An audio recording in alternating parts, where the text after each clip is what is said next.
तो योग के विषय में आगे बढ़ेंगे।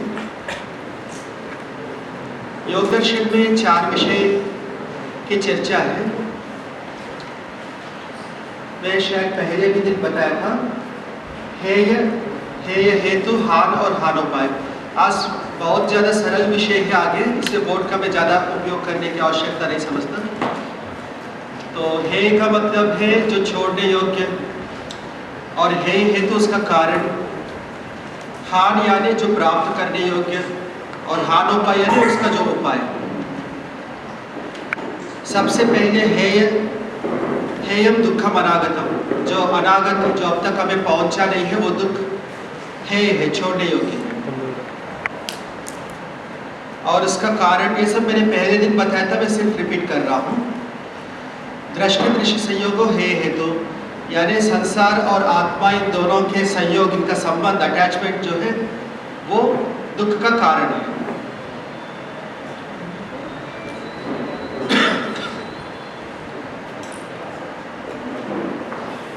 और कैवल्य जो है वो हान है। कैवल्य यानी आत्मा का केवल अकेला रहना, सूक्ष्म शरीर से भी हट जाना। जब आत्मा सूक्ष्म शरीर से भी अलग एकदम एक अकेला हो जाता है, उसको कैवल्य कहते हैं। केवल्य उसको कहते हैं जिसने सूक्ष्म शरीर को छोड़ दिया। बाकी जब तक मोक्ष प्राप्त न हो तब तक सूक्ष्म शरीर साथ में रहेगा। जब उसको छोड़ेगा तब आत्मा केवल्य बोला जाएगा, उस स्थिति को कैवल्य कहेंगे। और वो है हान, जो प्राप्त करने योग्य। और विवेक ख्याति अविद्यव हानोपायः। अविद्यव विवेक ख्याति, विवेक ख्याति यानी जड़ और चेतन ये दोनों अलग अलग है, इस प्रकार का ज्ञान। और वो अविद्यव, कभी ना टूटने वाला, वो ज्ञान लगातार रहे, इतना पक्का हो कि वो कभी टूटे नहीं।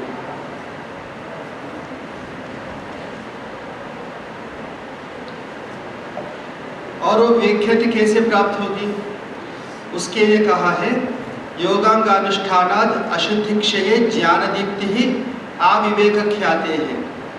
योगांगों के अनुष्ठान से अशुद्धि क्षय और उसके द्वारा ज्ञान की दीप्ति।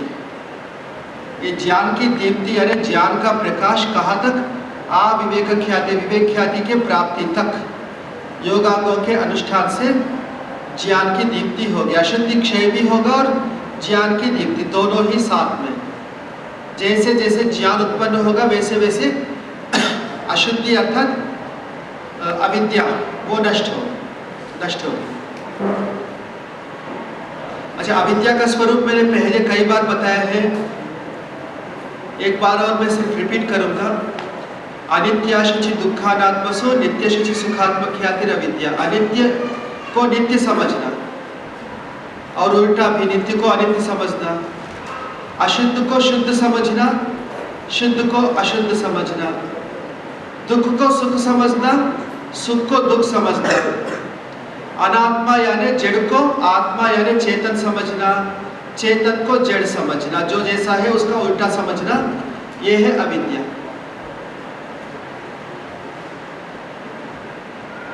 अब इसको नष्ट करना है और ज्ञान का प्रकाश करना है, इसके लिए उपाय बताया है योगांगों का अनुष्ठान। बहुत प्रसिद्ध है अष्टांग योग, नाम अब ज्यादातर लोग जानते होंगे, मैं एक बार गिन रहा हूँ। यम, नियम, आसन, प्राणायाम, प्रत्याहार, धारणा, ध्यान और समाधि। ये शब्द प्रसिद्ध है, इनका अर्थ भी बहुत लोग आप जानते हैं, पर शास्त्रीय दृष्टि से ज्यादातर लोग नहीं जानते, क्योंकि शास्त्र में जिस प्रकार इनकी व्याख्या है, शास्त्र का मेरा मतलब व्यास भाष्य में, सूत्र में तो केवल शब्द है, महर्षि व्यास जी ने इनकी व्याख्या की, उस प्रकार शायद ज्यादा लोग नहीं जानते। अनेक विद्वान लोग भी नहीं जानते जो इसको नहीं पढ़ते। तो पहले यमों के अंतर्गत जाएंगे। 5 यम है, आप जानते हैं, अहिंसा, सत्य, अस्तेय, ब्रह्मचर्य और अपरिग्रह। अहिंसा के विषय में कहा है सर्वदा सर्वथा सर्वभूतानाम अनभिद्रोहः। सर्वदा आ रहा होगा समझ में, सब समय, सर्वथा सब प्रकार से, सर्वभूतानाम सभी प्राणियों के प्रति, अनभिद्रोहः द्रोह नहीं करना। द्रोह का मतलब है जिघांसा, हिंसा करने की इच्छा। द्रोह जिघांसायाम धातु है, इसका मतलब है हिंसा करने की इच्छा। अनभिद्रोह का मतलब हिंसा करने की इच्छा का अभाव। सभी समय सभी प्राणियों के प्रति हिंसा करने का, उनको नुकसान पहुंचाने की इच्छा का अभाव होना। कभी ये कह दे कि जी हमने तो किया पर हमारी इच्छा नहीं थी फिर भी किया, ये गड़बड़ नहीं करेंगे, क्योंकि मनुस्मृति कहते हैं यद्यपि कुरुते किंचित तत्तत् कामस्य चेष्टितम्। जो भी आप क्रिया करते हैं वो इच्छा से ही हुआ है, कामना से ही हुआ है। बिना कामना कोई न, क्या है,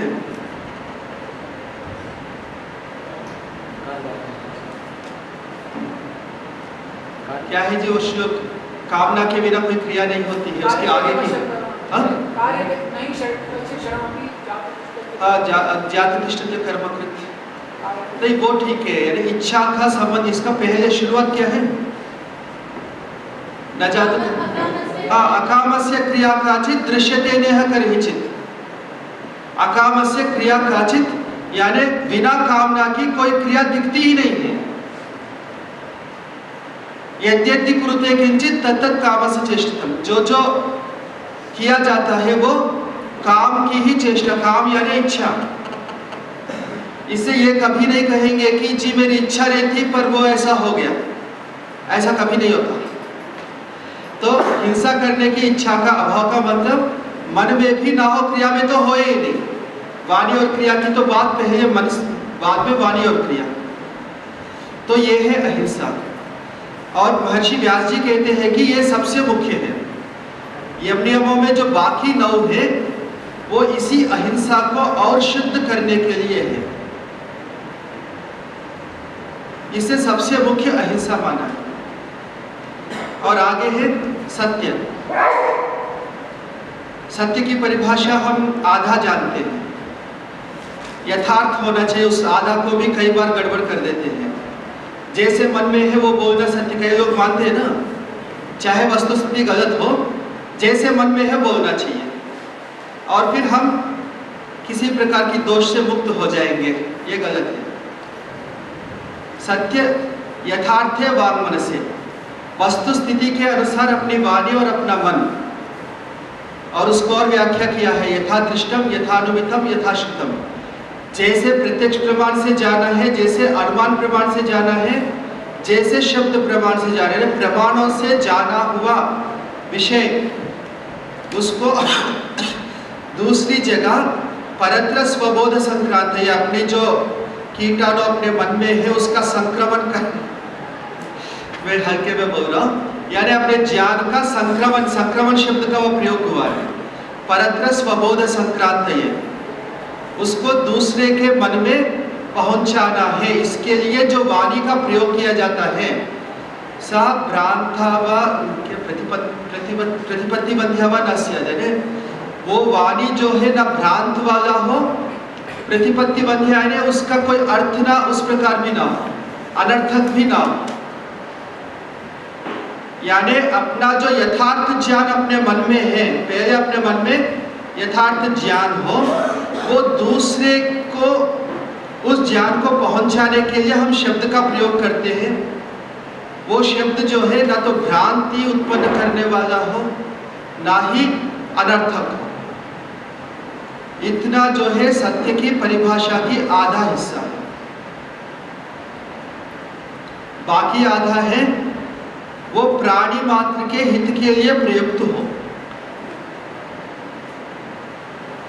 यदि प्राणी मात्र के हित के लिए प्रयुक्त नहीं हुआ हो तो यथार्थ होते हुए भी यम नियमों के अंदर जो सत्य है उसके अंतर्गत वो नहीं आएगा।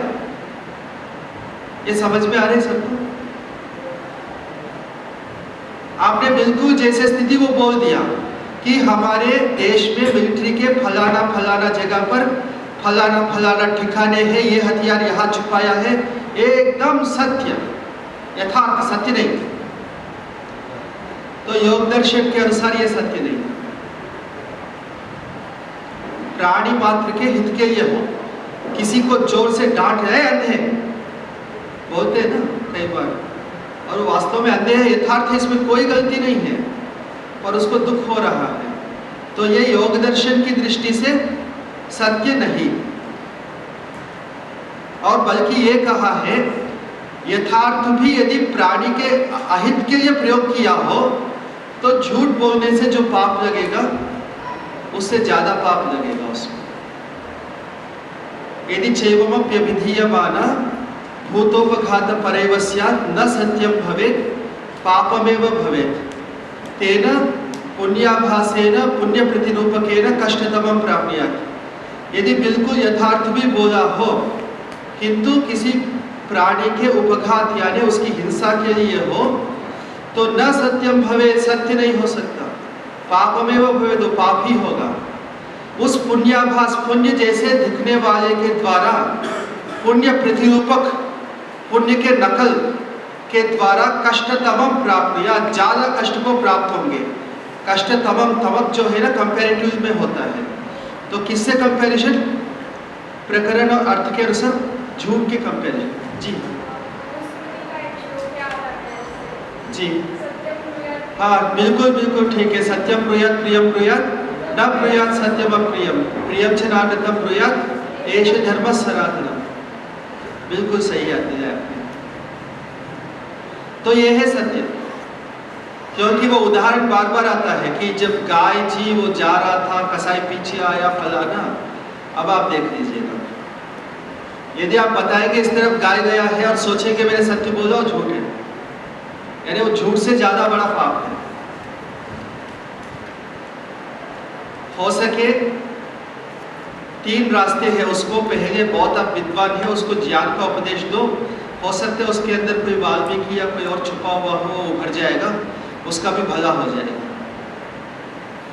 या फिर आपके पास आप क्षत्रिय है, 2-4 पिटाई करके उसको वहां से हटा देना, या कुछ वैश्य है, धन संपन्न है तो बोल देना भाई तुम्हें गाय चाहिए ना, ये पैसे चाहिए ना, ये पैसे दे दे तो चला जा, गाय छोड़। और सामर्थ्य नहीं है तो आपके पास 2 रास्ते हैं, तो झूठ बोलो या उससे बड़ा पाप करो। सत्य बोलने का सामर्थ्य चाहिए, वो नहीं है, या तो झूठ बोलो या उससे बड़ा पाप करो। आपके पास 2 ही ऑप्शन है। और या इतना आप परिपक्व योगी है तो मृत्यु के लिए तैयार हो जाओ, पर ये उनको यथार्थ कह के उसको सत्य समझने की भूल मत कर, उसका तो कोई पक्ष यहाँ नहीं है। तो अहिंसा सत्य अस्तेय, अस्तेय भी सामान्य रूप से जो अर्थ करते हैं चोरी ना करना, किंतु व्यास जी ने थोड़ा से और सूक्ष्मता से इसकी व्याख्या की है। स्थेयम अशास्त्र पूर्वकम द्रव्याणां परतः स्वीकरणम। पहले स्थेय, अस्तेय यानी स्थेय ना करना, तो पहले स्थेय की व्याख्या करो, क्या है? अशास्त्र पूर्वकम द्रव्याणां परतः स्वीकरणम, शास्त्र मर्यादा को तोड़कर दूसरों से द्रव्य का ग्रहण करना। समझ में आया होगा? किससे किस प्रकार कोई वस्तु लेना चाहिए नहीं लेना चाहिए, इनकी शास्त्र में कुछ मर्यादाएं बताई हैं। उन मर्यादाओं को तोड़ते हुए किसी से कोई वस्तु लेना, यह है स्थेय। ऐसा ना करना, यह अस्तेय।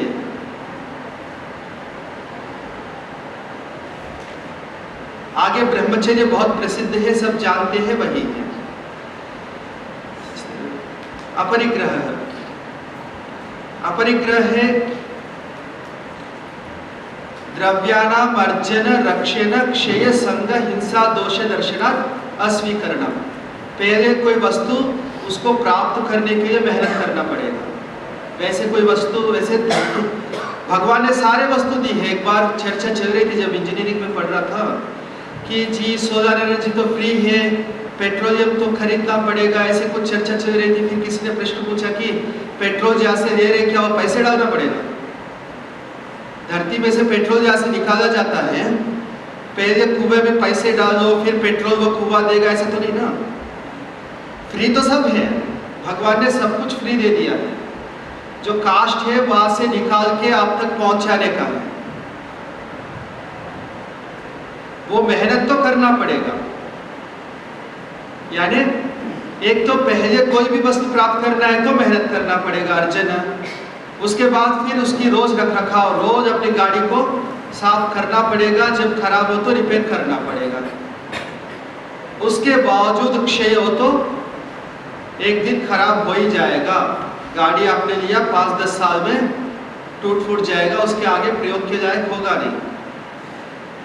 इतने दिन प्रयोग करते करते उसके साथ संग तो उत्पन्न होगा। जो पहले दिन मैंने बताया था ना, सारे अभी भी जो स्वस्वामी संबंध, ये मेरा कार है, जिस दिन वो टूट गया, प्रयोग के लायक नहीं रहा, दुख तो जरूर होगा। और जब हम प्राप्त नहीं कर सकते तो हिंसा करेंगे, कहीं चोरी करेंगे, कहीं कुछ करेंगे, कुछ ना कुछ करेंगे। और प्राप्त करते हैं तो भी हिंसा करेंगे। योग दर्शन का एक वाक्य है, नानुपहत्य भूतान भोग सिद्ध्यति। बहुत सूक्ष्मता से परीक्षण करने के बाद यह वाक्य महर्षि व्यास जी कहते हैं, किसी प्राणी को हिंसा की दिए बिना भोग सिद्ध नहीं होगा। जो भी हम भोग करते हैं वो किसी ना किसी प्राणी को हिंसा देने पर ही होगा, यानी कहीं ना कहीं किसी ना किसी को कष्ट होगा। और मनुस्मृति में कहा है 5 महाभूतों के विधान के विषय में, गृहस्थी जो है 5 स्थान बताए हैं, चूल्हे जलाने में, पीसने में, पानी में, और क्या है जी, झोपड़ी भी शायद है, हाँ उपस्कर जब कूड़ा डालते हैं, इनमें नियम से ही हिंसा होता है। वहां आप कितना भी प्रयास करो हिंसा तो होगी। उस हिंसा के प्रकार से प्रायश्चित कहे, उसके प्रति उसकी क्या बोलते हैं, भरपाई के लिए 5 महायज्ञों का विधि है। 5 महायज्ञ करने पर उन पापों को वो न्यूट्रलाइज करे। जो नहीं करते हैं तो वो पाप उनको लगेंगे। ये आगे धर्मशास्त्र में विषय है। यानी कोई भी हम करते हैं, कुछ न कहीं कुछ डिस्टर्ब तो हम करते हैं, किसी न किसी को उससे नुकसान होगा। यानी जितने आप द्रव्य इकट्ठा करेंगे उतना हम संसार में डिस्टर्बेंस उत्पन्न करते हैं। विजय जी जो बार बार कहते हैं ना, इकोसिस्टम को डिस्टर्ब किए बिना डेवलपमेंट, वो इसलिए यानी कम से कम यहाँ से लेते हुए, ऐसा भी नहीं कि गरीबी में रहना है। भगवान ने बनाया हमारे लिए, आगे दर्शन में आएगा, हमारे कर्मों के फल है, पर लेना उस प्रकार है कि उसमें कम से कम डिस्टर्ब करें। इस प्रवृत्ति को अपरिग्रह कहते हैं। अपरिग्रह यमों में 5वां। हाँ जी,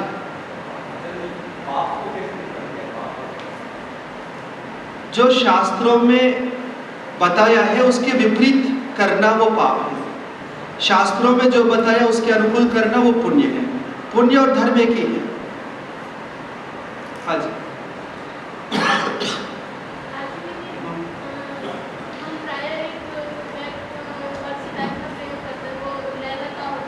क्या?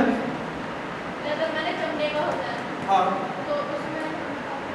चिमटे का प्रयोग, चिमटे का प्रयोग सही भी हो सकता है, गलत भी हो सकता है। मरा हुआ पशु का चिमटा तो बिल्कुल सही है। लेकिन आखिर हम कैसे परीक्षण करेंगे ये मरे हुए का, या ये मेरी समस्या नहीं है। इसीलिए आज लोग चमड़े को यूज करना ही बंद कर रहे हैं, जो एटलीस्ट करते हैं कि हाँ वो ठीक है, यानी पर एकदम कट्टरपंथी भी ना बने। जहाँ आपको पता है वहाँ आप जरूर प्रयोग कीजिए, उससे एक जाति जो है ना उसकी आजीविका बनेगी, जो हमसे टूटते जा रहे हैं। चमड़ा प्रयोग जो करता है उनको देखे एकदम मन में वो गलत भावना भी नहीं, परीक्षण करना है। स्वयं परीक्षित जगह पर कई खादी भंडारों की दुकान में देखता हूँ, पर मुझे नहीं पता, खादी भंडार भी सरकार की संस्था है और वहाँ सब कुछ हो सकता है भारत में, पर फिर भी यदि आपको 100% गारंटी से कोई मिलता है तो बिल्कुल प्रयोग कर सकते हैं। हाँ जी,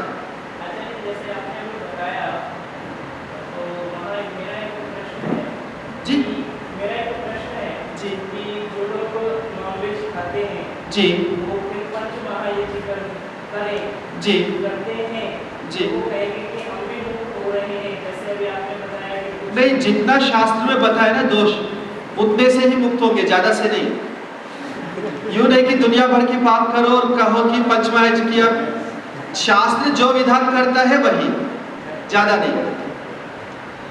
ठीक है, अब इसी प्रसंग में मैं थोड़ी सी अभी संकेत करूंगा, बाद में कल जो वो प्रकरण पूरा आएगा।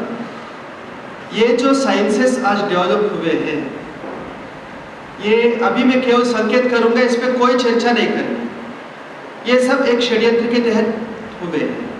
वो साइंस वैसे अपने आप में कोई षड्यंत्र नहीं है, पर साइंस का मैथमेटिक्स के साथ जोड़ करते हुए एक अंग्रेजी में शब्द है इकोनॉमिक्स, बहुत प्रसिद्ध शब्द है, सब जानते हैं, पर इसके अर्थ की तरफ, इसकी एटिमोलॉजी की तरफ हमारा ध्यान बहुत कम जाता है। इकोनॉमिक्स का क्या मतलब है आप सब जानते हैं। एको तो जानते हैं ना, नाभी भी जानते हैं, नाभी जानते हैं ना, मापना, यानी एको को नापना। क्यों नापना पड़ रहा है? नापते तब है जब उसको कंट्रोल करने की इच्छा होती है।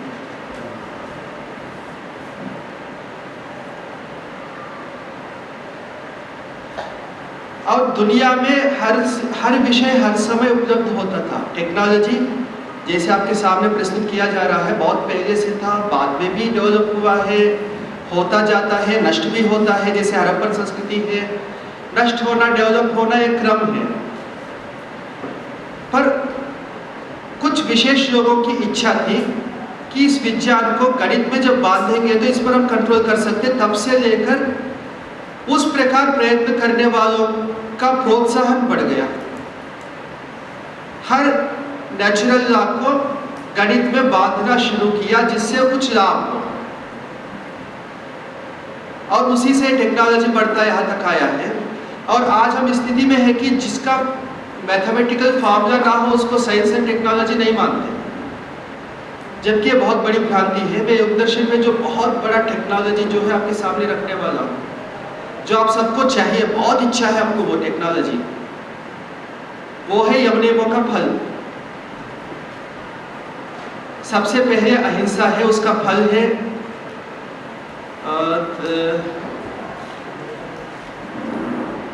वैरत्यागः। अहिंसा प्रतिष्ठायां तत्सन्निधौ वैरत्यागः। ऐसे पता नहीं यहाँ बैठता हो तो बुद्धि ब्लैंक सा हो जाता है। तो अहिंसा में जो स्थित होता है उसके अंदर सभी प्राणियों के प्रति वैर का त्याग। इसका अर्थ ये भी करते हैं कि सभी प्राणियों का उसके प्रति वैर त्याग होता है, पर सूत्र से वो बात सिद्ध नहीं होता। सूत्र कहता है कि योगी के अंदर सभी प्राणियों के प्रति वैर का त्याग होता है, जब बिल्कुल शांत हो जाता है। हो सकता है आपको इतना इच्छा ना हो, पर अगला है जो बहुत विशेष है, सत्य प्रतिष्ठायाम सर्वक्रिया फलाश्रयत्व। जिसने सत्य में प्रतिष्ठित हो गया, सत्य के पालन 100% करना शुरू किया, उनके सभी क्रियाएं फलवान होंगे। वो जो भी कुछ करता है वो सफल होता, असफलता उनके जीवन से हट जाएगा। ये चाहिए या नहीं चाहिए? कोई फिजिक्स की बुक में है फॉर्मूला, करके देखिएगा, सत्य बोले। जब सत्य बोलने का फिर वही जो डेफिनेशन किया है, क्योंकि जब सत्य बोलना है आपको पहले परीक्षण करना होगा वस्तु स्थिति क्या है। परीक्षण करने की जब प्रवृत्ति होती है आपके अंदर, जो योजना आप बनाते हैं वो बिल्कुल सही कैलकुलेट कर पाएंगे, वस्तु स्थिति के अनुसार कैलकुलेट करेंगे, आपकी योजना झूठ नहीं होगी, फिर वो कभी असफल नहीं होगी। अब आगे है सबसे आपको ज्यादा रोचक जो फल है, अस्तेय प्रतिष्ठायाम क्या है, सर्वरत्नोपस्थानम। जो अस्तेय में प्रतिष्ठित है, दुनिया के श्रेष्ठ स्तंभ पदार्थ अपने आप उसके पास पहुंच जाते हैं। जो भी श्रेष्ठतम पदार्थ है वो आपके पास आ जाएंगे यदि आप अस्तेय में प्रतिष्ठित हैं। चाहिए नहीं चाहिए, ये फार्मूला आपको फिजिक्स में नहीं मिलेगा। ब्रह्मचर्य प्रतिष्ठायाम वीर्य लाभः, बहुत बल मिलेगा। आयुर्वेद में अनेक प्रकार के रसायनों का वर्णन है, च्यवनप्राश है, अनेक प्रकार के रसायनों का वर्णन के बाद शिष्य पूछता है गुरुजी से कि गुरुजी इनमें से सबसे श्रेष्ठ कौन सा है? तो गुरुजी कहते हैं इनमें से कोई भी श्रेष्ठ नहीं है, सर्वश्रेष्ठ रसायन ब्रह्मचर्य, उसका यदि पालन करेंगे और किसी रसायन की आवश्यकता नहीं है।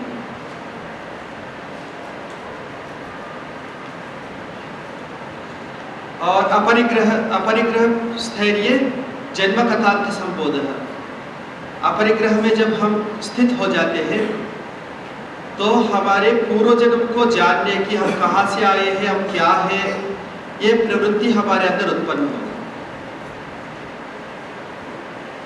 और आगे है नियम, शौच संतोष तपस्वाध्यायेश्वर प्रणिधानानि नियमाः, ये भी बहुत प्रसिद्ध है। इसमें पहला जो शौच यानी शुचि जो है वो आभ्यंतर और बाह्य दोनों है। मैं फल भी साथ साथ में करूंगा ताकि जल्दी हो जाए। और शुचि का जो फल बताया है स्वांग जुगुप्सा परैर संसर्ग है, ये ब्रह्मचर्य में सहयोग करता है। अपने शरीर के प्रति जो राग है वो टूट जाएगा, क्योंकि जिसको रोज शुद्ध करना पड़ता है वो शुद्ध है या अशुद्ध है? अशुद्ध है, तब तो रोज इसको शुद्ध करना पड़ता है शरीर। जब हम रोज शुद्ध करते हैं तो हमें समझ में आने लगेगा कि भैया ये जितना भी करो ये सुधरने वाला नहीं है, तो अशुद्ध है। तो उसके प्रति यानी इन जनरल शरीर के प्रति उनके अंदर एक जुगुप्सा उत्पन्न होगी कि ये छोड़ने लायक है, हमारे लायक नहीं है। और आगे है संतोष। संतोष जो है अपने पूर्ण पुरुषार्थ करने के बाद उसका जो भी फल मिला है उससे प्रसन्न होना, उससे ज्यादा की कामना ना करना। क्योंकि यहाँ कंफ्यूज नहीं होना, एक संतोष है और एक तुष्टि दोष है। तुष्टि दोष ये है कि जो मिला जी बस ठीक है और आगे बढ़ने की इच्छा ना रखना, वो तो दोष है। संतोष है पहले अपना पूर्ण पुरुषार्थ करो, उसके बाद जो मिला उससे प्रसन्न रहो। ज्यादा पुरुषार्थ करने की इच्छा कर सकते, ज्यादा फल प्राप्त करने की नहीं। ज्यादा पुरुषार्थ करने की इच्छा करने का यह निषेध नहीं है, फल के प्रति इच्छा करने का निषेध है। और संतोषाद अनुत्तम सुख लाभ है, संतोष का पालन करेंगे तो बहुत उत्कृष्ट सुख मिलेगा लोक में, और किसी सुख से कंपैरेटिव नहीं है, वो बहुत ऊंचा सुख मिलेगा। ज्यादा पुरुषार्थ कैसे कोई कर सकता है? पुरुषार्थ कोई ज्यादा कैसे कर सकता है? पुरुषार्थ तो पुरुषार्थ ही है, उसमें क्वांटिटी कैसे? नहीं, ज्यादा यानी अभी हमारा सामर्थ्य के अनुसार हमने पुरुषार्थ किया, उससे ज्यादा पुरुषार्थ करने के लिए पहले सामर्थ्य बढ़ाना होगा। ज्यादा पुरुषार्थ करने का मेरा मतलब है कि पहले अपने सामर्थ्य बढ़ाओ फिर और ज्यादा पुरुषार्थ करो। तो तब तक पुरुषार्थ नहीं कर रहा है व्यक्ति? नहीं, कंटिन्यूस प्रोसेस है ये। हर क्षण हम अपने सामर्थ्य भी बढ़ाते जावे, पुरुषार्थ भी करें, पर जिस समय हम पुरुषार्थ करते हैं उस समय के सामर्थ्य के अनुसार, और साथ साथ में सामर्थ्य भी, जैसे मैंने बताया था ना वो कर्मकांड के विषय में दर्श और पौर्णमास, पहले हम अपना काम करो वो एक पक्ष है, फिर अपना सामर्थ्य बढ़ाओ वो दूसरा पक्ष है, दोनों साथ चलते हैं। आक्रमणीयता ना करें, संतोष। हाँ, तो उन्होंने क्लैरिफाई कर रहे हैं कि संतोष का ये मतलब नहीं कि आप कार्य नहीं कर रहे हैं, आक्रमण्य है। जो फल मिला उससे तुम प्रसन्न हो जाओ। तुष्टि दोष वो है कि जितना किया वो जितना मिला वो ठीक है, और ज्यादा करने की आवश्यकता नहीं है, वो तुष्टि दोष है, वो नहीं करना। तप है, तप, स्वाध्याय और ईश्वर प्रणिधान, इन तीनों के विषय में चर्चा हो चुकी है। और तप का फल है कायेंद्रिय सिद्धि अशुद्धि क्षया तपसः।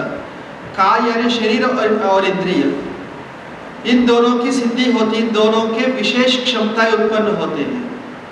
आंखों से हम बहुत दूर देख सकते हैं, तपस्वी है। कानों से सूक्ष्म आवाज जो आम व्यक्ति नहीं सुन सकता, उसको सुनने का सामर्थ्य रख सकते हैं।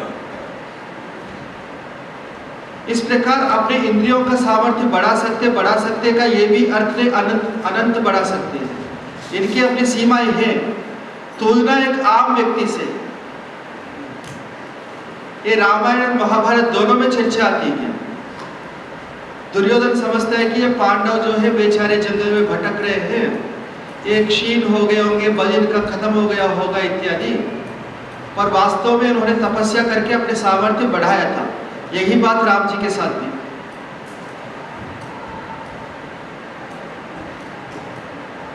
कम से कम योग दर्शन से इतना स्पष्ट है कि खाने पीने से बल नहीं बढ़ता, ब्रह्मचर्य और तप से ये शरीर और इंद्रिय की वो सिद्धियां होती हैं। और ईश्वर प्रणिधान सबसे मुख्य है और इसका फल भी सबसे उत्कृष्ट है। नहीं, बीच में कुछ नहीं, स्वाध्याय रह गया। स्वाध्याय इष्ट देवता संप्रयोग, देवता की चर्चा मैंने की है। उस देवता का साक्षात्कार स्वाध्याय से होता है। सभी देवताओं की जिनको हम यज्ञ में आहुति करते हैं, उनका स्वरूप हमारे सामने आ जाता है। और वैसे निरुक्त शास्त्र में भी एक वाक्य है, याम याम देवता निराह तस्यास तस्यास ताद्भाव्यम अनुभवति। जिस देवता का निर्वचन किया, निर्वचन करने का मतलब तुक्काबाजी नहीं, शास्त्रों से समझकर उसका स्वरूप को समझकर फिर उसका निर्वचन जो करना है, ऐसा हम जिस देवता का निर्वचन करते हैं उस देवता का ताद्भाव्य उसके समान हो जाते हैं।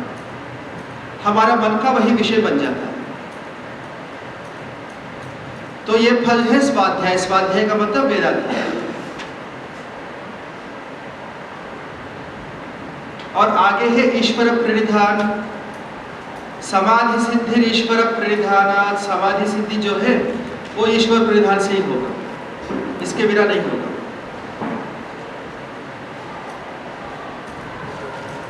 तो यम और नियम ये दोनों हो गए। आगे आसन है स्थिर सुखम आसनम। बहुत स्पष्ट इसमें यानी इसकी व्याख्या है, इसके लक्षण है। स्थिर भी हो और सुख भी हो, दोनों होना चाहिए। बहुत कठिनाई से बैठेंगे हलासन में, वो यहाँ का आसन नहीं है। तो यहाँ हम व्यायाम के आसन, योग के आसन दोनों में डिफरेंशिएट करना चाहिए। योग के आसनों का कोई चिकित्सा संबंधी फलों की चर्चा नहीं है।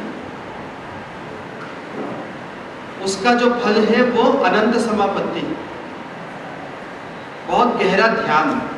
वो जो दूसरे आसन है, जो व्यायाम संबंधी आसन है, वो भी बहुत महत्वपूर्ण है, बहुत आवश्यक है, पर उनका संबंध योग से नहीं। दोनों अलग अलग सब्जेक्ट्स है। कोई गलत सब्जेक्ट दोनों में कोई नहीं है, वो भी सही है, ये भी सही है, बस अलग अलग। वो व्यायाम रिलेटेड आसन भी जो है वो इसी में ही आता है। लिस्टिंग मतलब जो डिटेल्स है वो यहीं पे मिलता है या नहीं? अलग है। वो शायद कौन सा पुस्तक, वो हठयोग प्रदीपिका में शायद है ये, और भी कई जगह है। और हठयोग प्रदीपिका भी नाम योग जरूर है, पर वो योग शास्त्र नहीं है। जो चित्तवृत्ति निरोध जिसको हमने कहा, समाधि जो कहा, वो नहीं है। और दूसरी बात, जितने शास्त्र हैं वैदिक परंपरा में, वो सब प्रत्यक्ष परोक्ष रूप से मोक्ष के कारण बनते हैं। जैसे आयुर्वेद है, आयुर्वेद किस लिए है? रोग को दूर करने के लिए। यानी समाधि में जो सबसे पहला बाधक जो मैंने कल बताया, व्याधि, उसको दूर करने के लिए। इस प्रकार वो योग में सीधा साधन है, परोक्ष रूप से एक स्टेप, यानी बीच में एक स्टेप। और ये शास्त्र सभी परस्पर एक दूसरे के पूरक हैं। कोई भी एक शास्त्र जो है वो, यानी वो कौन सा, एक शास्त्र मधीयानो न विद्यात् शास्त्र निश्चय। एक शास्त्र पढ़ने वाला कभी भी उस शास्त्र को पूरा नहीं समझ पाएगा, इसे बहुश्रुत होना ही होगा। तो पर विषय को हम गुलमिजार नहीं करना चाहिए, नहीं तो कंफ्यूजन हो जाएगा और कुछ नहीं होगा। तो कौन सा आसन चल रहा था? तो आसन है स्थिरता से बैठना, जिसमें अनुभवी लोग कहते हैं कमर मेरुदंड और कमर यानी मेरुदंड और गर्दन ये सीधा होना चाहिए। जब ये झुक जाएंगे तो नींद आने की पूरी संभावना है। और कई अन्य ध्यान पद्धतियां कुछ ऐसे भी है जो कि धीरे धीरे सो जाए तो सबसे अच्छा मानते हैं, जो कि एक पद्धति है प्रेक्षा ध्यान, जो जैन परंपरा की है। ऐसे प्रयत्न शिथिल होते हुए जो गिर जाए तो वहाँ बहुत अच्छा मानते, पर पातंजल योग में प्रयत्न शिथिल का वो अर्थ नहीं है। बॉडी को स्टिफ भी नहीं रखना है, बॉडी को शिथिल छोड़ना है, पर गिरना भी नहीं है। स्थिर भी हो, शिथिल भी हो, और बहुत गहरा ध्यान, यानी आसन ध्यान, ये दोनों एक दूसरे के साधन में। जब गहरी ध्यान हो तो आसन अपने आप लग जाता है, फिर हिलते नहीं है। और आसन स्थिर बना के रखने में ध्यान भी जल्दी यानी उस अवस्था में हम पहुंच जाते हैं। दोनों परस्पर एक दूसरे के यानी उपयोग यानी साधन है। और आगे है प्राणायाम। प्राणायाम का मतलब प्राण को रोकना, जोर जोर से श्वास लेना नहीं है। इनको मोटा मोटा कई बार भस्त्रिका आदि को प्राणायाम कहते हैं, जबकि ये प्राणायाम हठयोग प्रदीपिका में भी इनको प्राणायाम नहीं माना है। षटकर्म के अंतर्गत वो है, वो शरीर की शुद्धि या अन्य किसी कारण के लिए है। यहाँ कंफ्यूज नहीं होना है। योग दर्शन में जो प्राणायाम है वो 4 प्रकार के हैं। एक तो बाह्य प्राणायाम, सब जानते ही, मैं रिपीट कर रहा हूँ। अपने कोष्ठ यानी अपने अंदर जो फेफड़े में जो वायु है उसको बाहर छोड़ना और बाहर ही रोकना। और अनुभवी लोग कहते हैं मूल बंध भी करो, इससे ज्यादा देर वायु को बाहर रोकने की क्षमता अपने अंदर आती है। और ना करे तो कोई दोष नहीं है, ना कर सके तो ना करो, करे तो ज्यादा लाभ होगा।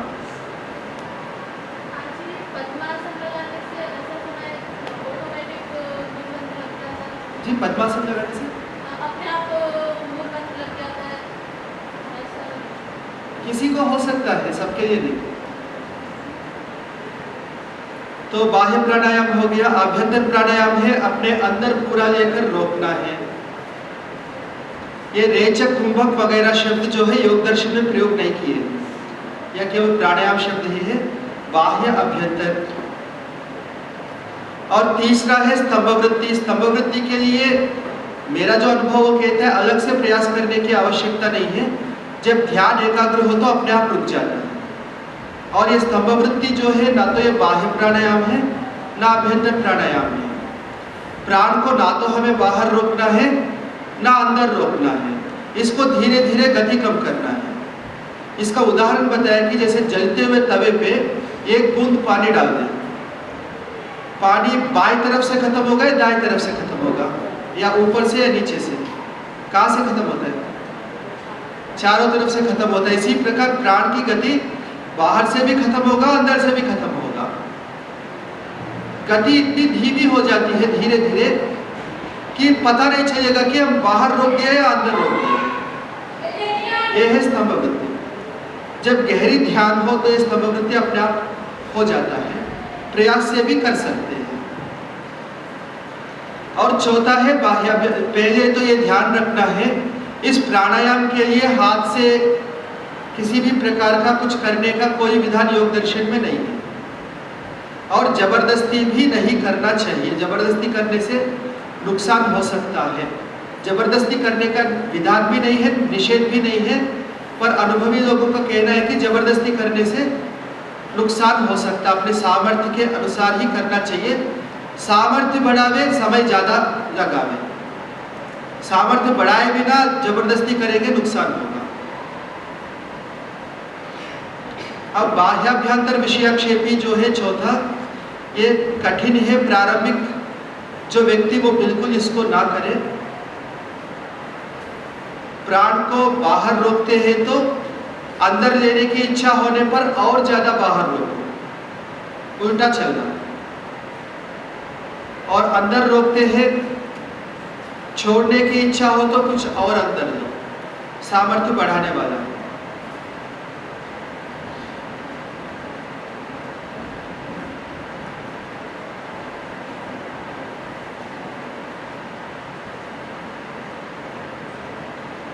अब आगे है प्रत्याहार।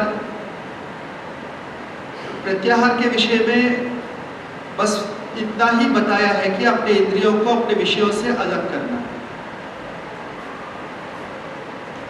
एक प्रकार से आगे जो धारणा ध्यान समाधि उसकी तैयारी के रूप में है। अपने सभी इंद्रियों को अपने विषयों से हटाना, अलग करना। और वहाँ भी महर्षि व्यास जी कहते हैं कि एक एक इंद्रिय को अलग अलग करने की कोई आवश्यकता नहीं है। यदि हम मधुमक्खियों को कहीं ले जाना चाहे, उसकी रानी को आप ले जाओ, बाकी पीछे अपने आप आएंगे। इसी प्रकार सारे जो इंद्रिय है मन के पीछे चलते हैं। तो मन को रोको, मन को विषयों से रोको, बाकी इंद्रिय अपने आप विषयों से रुक जाएंगे। तो यह है प्रत्याहार। प्रत्याहार बस सिर्फ इतना ही है।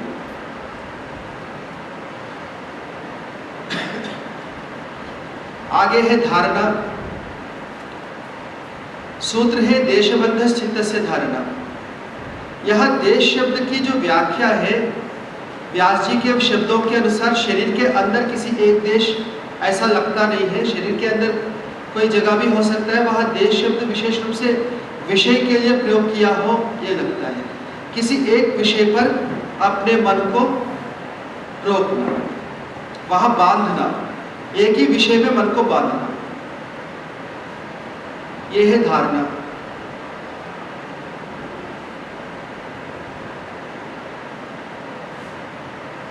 और आगे है ध्यान। तत्र प्रत्येकतारता ध्यानम। एक ही प्रकार का प्रत्यय यानी ज्ञान का प्रवाह, दूसरे प्रकार की ज्ञान के द्वारा व्यवहित ना हो, वो है ध्यान। और ये भ्रांति ना रखे कि ध्यान सिर्फ ईश्वर का है, ईश्वर का ही होता है। जैसे मैंने बताया, जितने संप्रज्ञात समाधि का जो विषय है वो सब ये प्राकृतिक पदार्थ है। पृथ्वी की जो पृथ्वी महाभूत की जो परमाणु से लेके प्रकृति पर्यंत ये सारे विषय है, वहाँ इनका भी ध्यान होता है।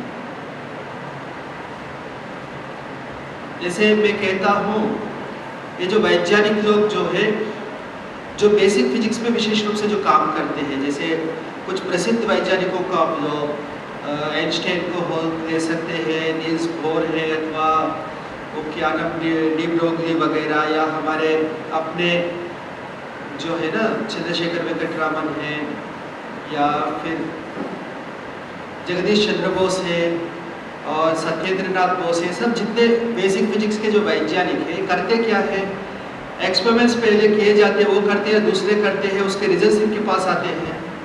उससे कुछ मौलिक पदार्थ, मौलिक तो होते नहीं है क्योंकि जो भी मौलिक पदार्थ वो सारे टूट चुके हैं। पहले इलेक्ट्रॉन प्रोटॉन न्यूट्रॉन मौलिक पदार्थ थे, वो टूट चुके हैं। तो मौलिक मोटी रूप से कहते हैं उन पदार्थ जो प्रत्यक्ष देख नहीं सकते, उनकी कैरेक्टरिस्टिक्स सामने आते हैं, उसके अनुसार उसके स्वरूप यानी एक मॉडल तैयार करते हैं। एटॉमिक स्ट्रक्चर, एटॉमिक स्ट्रक्चर जिसने बनाया कभी एटम को देखा नहीं था, जो रिजल्ट्स आया उनको लेकर उन्होंने उसको एक स्ट्रक्चर देने का प्रयास किया। उसके लिए उन रिजल्ट्स पर वो एकाग्र होना पड़ा उसको।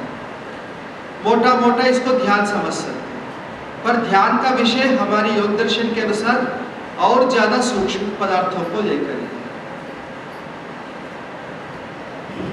ध्यान अनवयवी का ही होता है, ये भी नियम है, क्योंकि अवयवी में ध्यान नहीं हो सकता। अवयवी का मतलब है जिसमें कई अवयव हो, तो वहां फिर ध्यान एक एक अवयव में घूमता रहेगा, तो फिर वो एकाग्र नहीं हो सकता। ध्यान हम जिसका करते हैं वो अनवयवी यानी जिसमें पार्ट्स नहीं है उसका ध्यान करते हैं।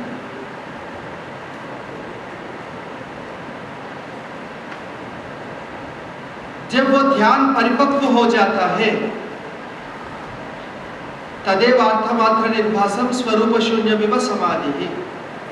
वही ध्यान जब अर्थमात्र वस्तु का स्वरूप मात्र रह जाता है और जो शब्दों की जो प्रवाह है, क्योंकि ध्यान तो शब्दों के द्वारा होता है, जब शब्द शून्य जैसा हो गया, अर्थमात्र वहां रह गया, वस्तु स्थिति सामने आ गई, वो है समाधि। समाधि की स्थिति ऐसी है कि जब पृथ्वी परमाणु को हम प्रत्यक्ष करते हैं समाधि के द्वारा, उस समय वो निरवयवी होता है। वैशेषिक के अनुसार ये परमाणु निरवयवी है, इससे वो नित्य भी है। पर जब उसको हम प्रत्यक्ष करके बहुत अभ्यास करते हैं तो उसके अंदर अवयव दिखने लगेंगे, तो फिर उसमें ध्यान आगे नहीं हो सकता। तो फिर प्रवृत्ति होती है उससे ज़्यादा सूक्ष्म पदार्थ जिसमें हम अवयव देख नहीं पाते, जल के परमाणु, फिर उससे सूक्ष्म वायु, इस प्रकार सूक्ष्मता में जाते जाते हम प्रकृति तक पहुंच जाते हैं। प्रकृति में कोई अवयव नहीं है, सत्व रजस तमस में कोई अवयव नहीं है। उससे आगे की प्रवृत्ति यूं होती है कि जब प्रकृति को हमने देखा कि ये अंतिम है, पर यह जड़ है, यह हमसे बिल्कुल अलग है, तो फिर उसके प्रति मोह खत्म हो जाएगा, उसके प्रति अविद्या खत्म हो जाएगी, संबंध खत्म होगा, तो फिर अविद्या विवेक ख्याति ये उत्पन्न होगा। तो फिर व्यक्ति इसको रोक देगा, स्वयं में स्थित होगा, केवली हो जाएगा। केवली उस समय नहीं होगा, केवली जैसा हो जाएगा, शरीर को छोड़ने पर केवली हो जाएगा। तो ये है योग में जी। ये आप तो बता रहे हैं कि ये सूक्ष्म सूक्ष्म जाते रहेंगे जी। तो कोई एक मैटर और एक सूक्ष्म, मतलब एक लिमिट आएगी ना, जिसमें कि हम और सूक्ष्म जाना है तो फिर हमें साधना का ही लेना पड़ेगा। अभी हाँ, वही है, परमाणुओं से लेके हाँ, तो पर एटम लेवल तक तो हम देख पा रहे हैं, तो परमाणु के बाद की जर्नी आप बोल रहे हैं कि हाँ, आज इलेक्ट्रॉन माइक्रोस्कोप से शायद आटम की लेवल देख पा रहे हैं, मुझे तो लगता नहीं। इलेक्ट्रॉन माइक्रोस्कोप से आप इलेक्ट्रॉन को डिटेक्ट नहीं कर सकते, उससे मोटे वस्तु को ही डिटेक्ट कर सकते हैं। और सबसे सूक्ष्मतम जो डिटेक्ट कर सकते हो इलेक्ट्रॉन माइक्रोस्कोपी है। तो एटम को तो प्रत्यक्ष नहीं देख पा रहे हैं, मेरी जानकारी यदि अपडेट कर सकते, पर कम से कम इलेक्ट्रॉन माइक्रोस्कोप से तो लॉजिक से वो आता है कि उसको हो सकता है न्यूक्लियस को हम देख पाए, पर इलेक्ट्रॉन को नहीं देख पाए। और ऑर्बिट्स को भी लेकर अभी ऑर्बिट का स्वरूप जो है, पहले रुदरफोर्ड मॉडल था, बाद में नील्स बोर का मॉडल अलग था, क्वांटम उसमें लगा के, बाद में वो डी ब्रोगी के अनुसार वो प्रोबेबिलिटी हो गई, अस्पष्ट है अभी तक, यानी मेरी अपनी जानकारी वो, पर ठीक है वो एक अलग विषय है, उसमें हम क्यों बोलें। तो हाँ जी,